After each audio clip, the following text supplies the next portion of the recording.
Hello, friends. I am going to make this book that I found into a coffee table like art book. Um, and I'm going to use my hand painted and altered papers to do that. So I have a stack of, hand painted and altered papers, and I'm just going to push back a little bit of the background of the text in this book. It's kind of the perfect size. So I'm going to add a little bit of acrylic paint and some instant coffee to the pages.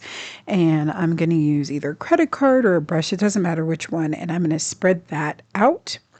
And then I'm going to let this dry completely. And I'm going to make like a little museum or a little collection of my hand painted papers or altered papers and put them into this book.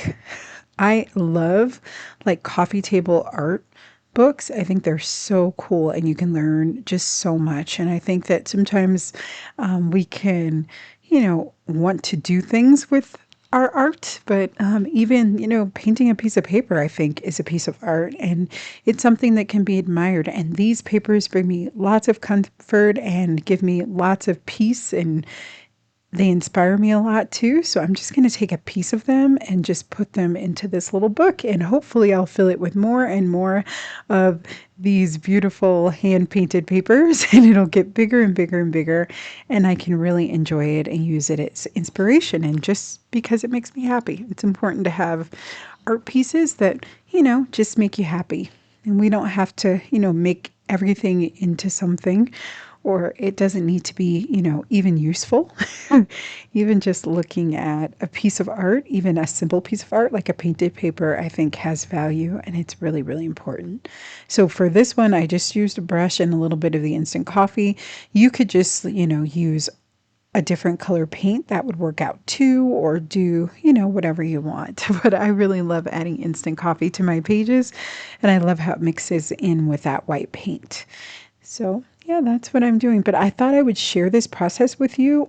It was super relaxing. The main thing is that I'm not very patient about letting things dry. So the hardest part was this part, but I let it dry completely.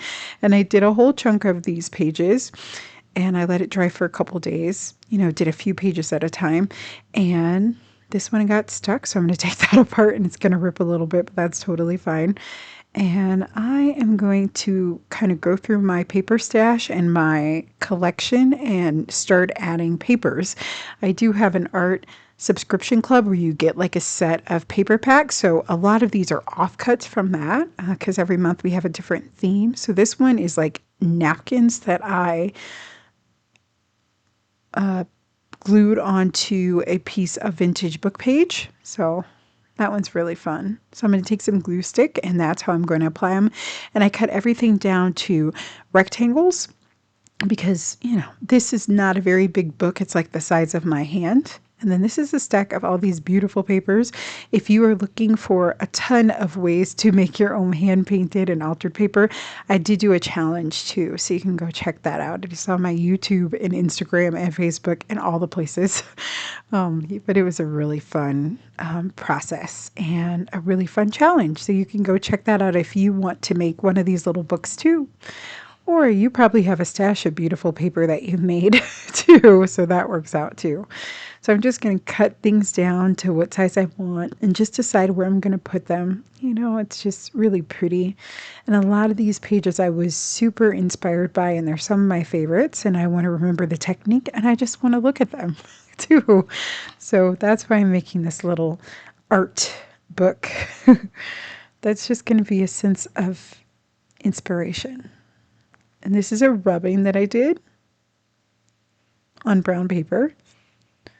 And you don't have to use scissors all the time. You can also use a ruler, and just tear against the ruler, and you get really an interesting kind of edge, which I love. So I'm going to add a little bit of glue, and we're going to glue that down. But it's so fun because I make, probably about 15 different styles of paper every month. So it's just a fun way to kind of preserve that memory of making the paper before I send it off. And, I always have a bunch of little scraps and pieces that I love and I fall in love with. So this is a great way to use them, you know. So it's great. And I mean, you could, make this into a full-fledged journal or add maybe a piece of text would be great, or add mark making around. I'm going to keep mine super simple. I just want to kind of celebrate just the beauty that is this paper. So really fun. And I'm going to cover this one up. So I'm just picking up a piece of paper. This one was made with aluminum foil. I really love the texture that aluminum, like crumpled up aluminum foil. That was a fun one. So I'm going to add that one in there. And then I did scribbles in 3 sides with that brown paper and the white scribbles that you see. So it's just fun. I can kind of remember myself making all of them, so that makes it extra special too.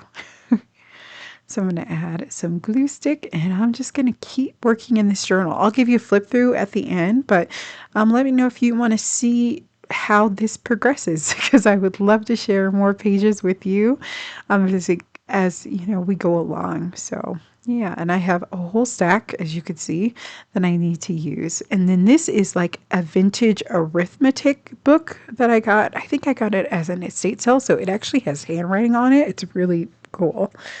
So it's super old, but it's one of my favorite pieces. So really fun. So I'm going to let you watch. I'm going to stop talking, and I will see you for the next video. Thank you so much, friends. Bye bye.